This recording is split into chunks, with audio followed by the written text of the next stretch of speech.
Bad thing is you can't hardly see it with the video. Well, Chevrolet stock. How'd we do that? Got the Ford stuck. And I don't even know if you can't even see the Ford. No. You can barely see the bumper right there. Yeah, she's stuck too. So. We found a pond and we're doing a little bit of fishing. Yeah. A little bit of fishing. Yeah, we were doing some fishing. Yeah. And we got caught instead. So now walk back truck number 3. Give it a shot. All right. After all that trash. After all that trash. Full drive ain't working. That's what the problem is. The old Chevrolet is stuck. Oh yeah, to the rescue. What do you got to say for yourself? Well, I got them both stuck. Technically, you got my truck stuck. Yeah. To be technical, you got this to stuck. be technical, yeah. There's all Trying this to pull power. out your other turd. You can't handle the power of this fucking Yeah. Chevrolet. You know, it's just your front wheels can't handle the power. Get over there and turn one for me real quick. I bet you I climb out this motherfucker. For real.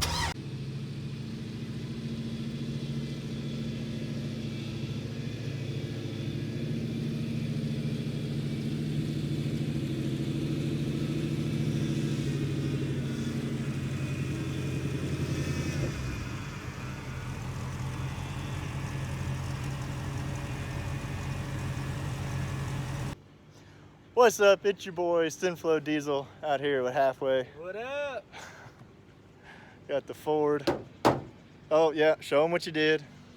We went on a little bit of a test run. When last night or the night before? It was last night. Last night we got a Or no, it little. was the night before. No, it was the night before. Yeah. Yeah. We decided to see if everything worked, as in we're just gonna go screw off. And we ended up getting bad girl stuck. My truck's bogged out the Chevy, the DD, because Jared got the Chevy stuck trying to get the Ford out. He bogged my truck out. You should hear him out there bouncing rev limiter, having a good old time with it. Then we had to go get the Rebel because the Chevy stuck, the Ford stuck. So then, the truth. Oh, I shouldn't even The said truth. It. I didn't even have said it. Yeah, Rebel had to bail you out. That's right. Well, anyway, this is what I got, y'all. This is my 1985 Ramcharger. I already got her on some bad wheels and tires. 35 15.5s, TSL SXs on some old school wheels. You know, like the period correct around here. Yeah, pretty happy with it really for $1,000. Runs and drives, 318. It's your boy Zip Ties and Bias Ply says. And she's bolt action. Definitely a plus, like them old 4-speed. As you can see, we've got our switch panel up here. Got our ignition and our fan and our gauges, because they ain't got a wiring harness in it, so they had to all wire in all the stuff so everything would work. Which, that ain't no big deal. Mud truck life. So, oh, and one more thing. Notice all the self-tappers in the floor here. That's all right. It's functional. Yeah, that's what we're worried about. Custom with a K, baby. Yeah, custom with a K. That's right. But yeah, I'm pretty happy with it for $1,000. It's already got a little bit of a lift on it. Clears 35 is pretty good. As you can see right here, our metal fender liner. She's a little warped out, so we'll have to get the persuasion tool, put that back in place. And tires rub a little bit, but we'll fix that too. But yeah, pretty sweet girl for $1,000. Headlights don't work, but we got our little pods and they're actually really bright, so I'm pretty happy with that. And then we got electric fans, but one of our fans decided to quit.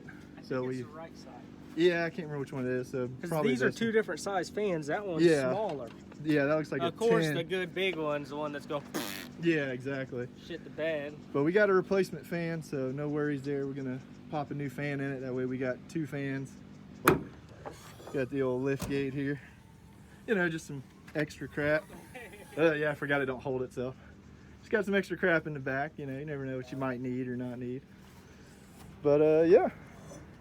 Yeah. Who's gonna change a power steering pump in the middle of the woods? I want to know that. Because I ain't. We living that baby out old school. But break the steering shaft off before we do that. I did. You know how many rag joints I've broken in the woods blowing a power steering belt and trying on the silver truck trying to limp it out of there? Pow! Rag joint. I drove it home one night. We found a barbed wire fence, cut the top of the barbed wire, and looped it all around the rag joint to hold my steering gear, and I drove it home like that. Yeah, that's a party there. Picking cotton out of my seat the next day, I'll tell you that. Yeah, I bet. Not sure what gears it's got in it, but the 4-speed, it's the close ratio 4-speed. I believe I'm saying that right, because there's a close and a wide ratio, and this one's the close, I believe, because it has the non-synchronized first gear. First gear in these 4-speed trucks is like 669 to 1. So even though the axles are 355s, it's got plenty of gear for 4-high, even with 35s.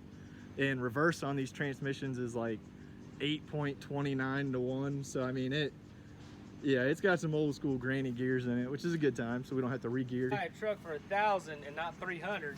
You don't get headlights, you don't get AC, you don't get tail lights, you don't even get cup holders, and you damn sure don't get a gas gauge. Guess what I got? But we get a V8 and a 4-speed. Old tower power, baby. There ain't nothing to mess with. I'll drag this thing to the moon.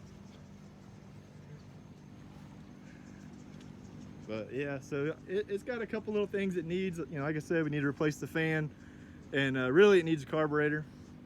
And the one thing I noticed the other day, we don't exactly have any wipers, and that's going to be a problem. You don't need wipers. No, but I need to see. No, you got a steel bumper on this girl. Look, yeah, my bumper. I got a little dent. Little bobbin. Right. You hit a tree? Shit, you're gonna know you hit a tree. Just back up. Oh, I'll definitely know I hit a tree. Ain't no doubt about that. But I'd like to at least get one on the driver's side anyway. What the hell is that? Hey, quit breaking stuff. Man, this thing rattles. That's all right. I wonder. It's got like a plastic, like there's plastic clip things, but it's missing the center out of it. I bet you run a screw down in that baby right there, balloon her out a little bit, ain't no more rattle. Oh yeah, we get her. Yeah, we'll self-tapper it back together. We ain't worried about that. But yeah, so yeah, pretty cool. You know, $1,000, $300. Well, technically, I think I did pretty good. Lift, fit 35s. Didn't have to pay for the lift to fit 35s. 318, wrong way. 4-speed. Jealous, hater. Well, to be technical, I paid $300 for the truck. Technically, there's $350 in wheels and tires after buying the wagon wheels and those, what are those, mud claws? Mud claws, they actually do pretty good, seeing as how we already tested the bag drills out.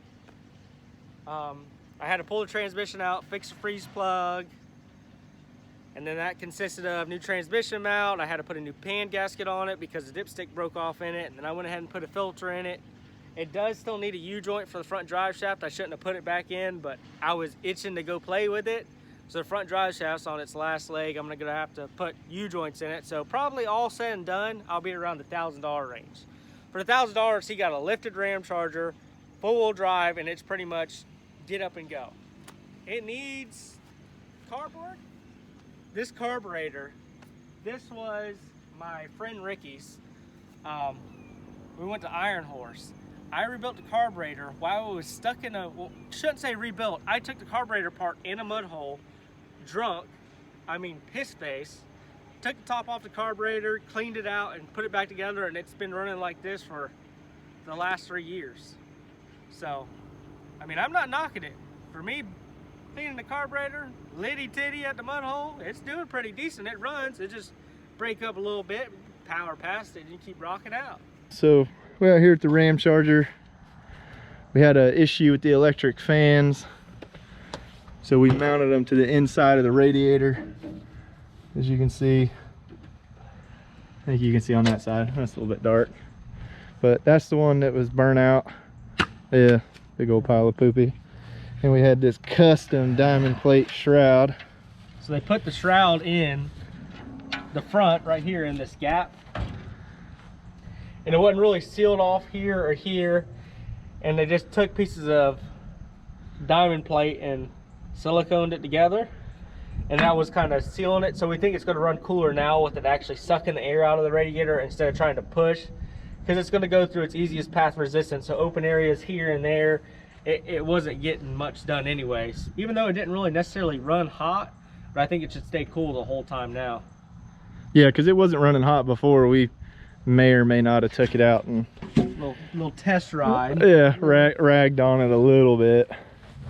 I mean, just a little bit, you know, just slung up a little bit there.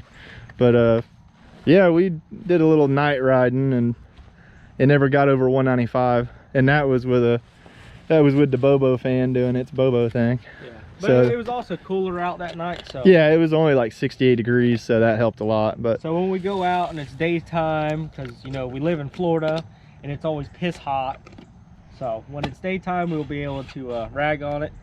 So I decided to go on a little bit of a test ride with the Ford, and it was hot all day, and I didn't break over 200. yeah, Probably not the best. But hey, yeah. just dump her off in a hole, let her cool off a little bit. Just give her a rinse. But see, you know, there you go. Now look. Well, you don't have a bed. Put it on vintage. The roof. That is not vintage. Vintage, antique. Mine's antique mint. too. And you threw something back there the other day. Well, it's got a truck bed. That's what it's for. Garbage can. Well, yours is anyway. Don't throw shit in the back of mine. Well, it's a Ford, so I can't really, I'm not going to argue with you too much there. Yeah. It's a Ford. Yeah, 6-cylinder garbage can. But anyway, so yeah, we got that straightened out. Got that out of there.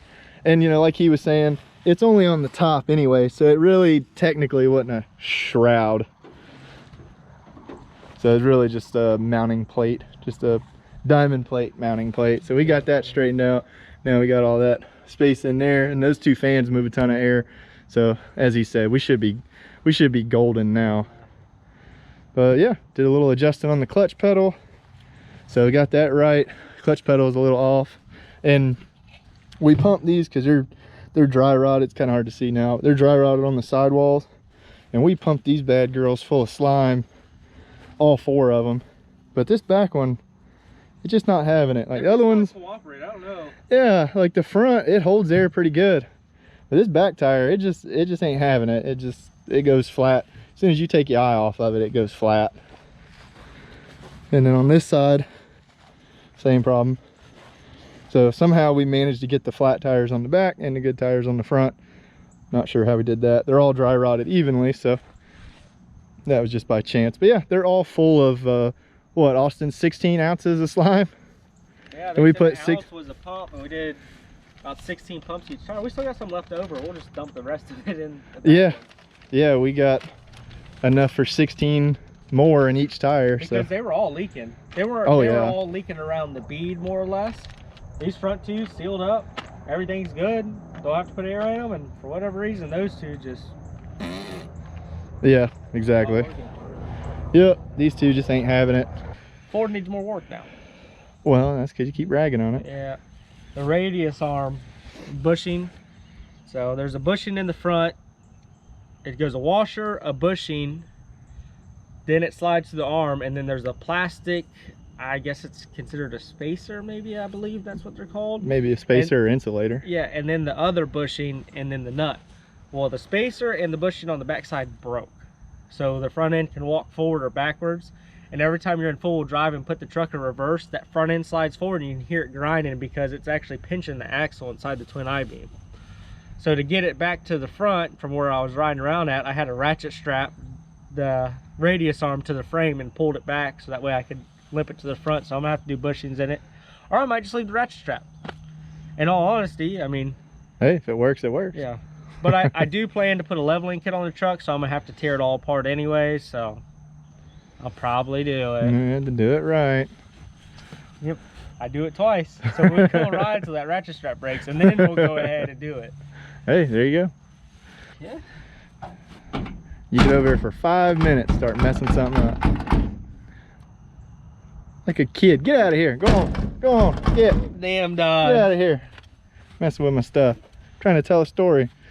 Anyway, Austin picked these tires up for his jank Ford, but it won't turn them because it's got 355 gears and a 6-cylinder. And so we found those 33 1250s he's got for a couple $100.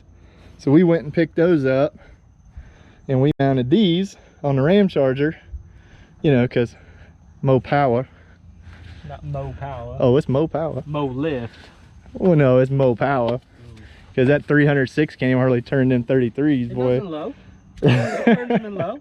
Look at it. It's covered in mud right now. It turns. Yeah, somebody splashed you while you was there. I was in a puddle. Yeah, that's what, yeah. You on one side and Cole on the other.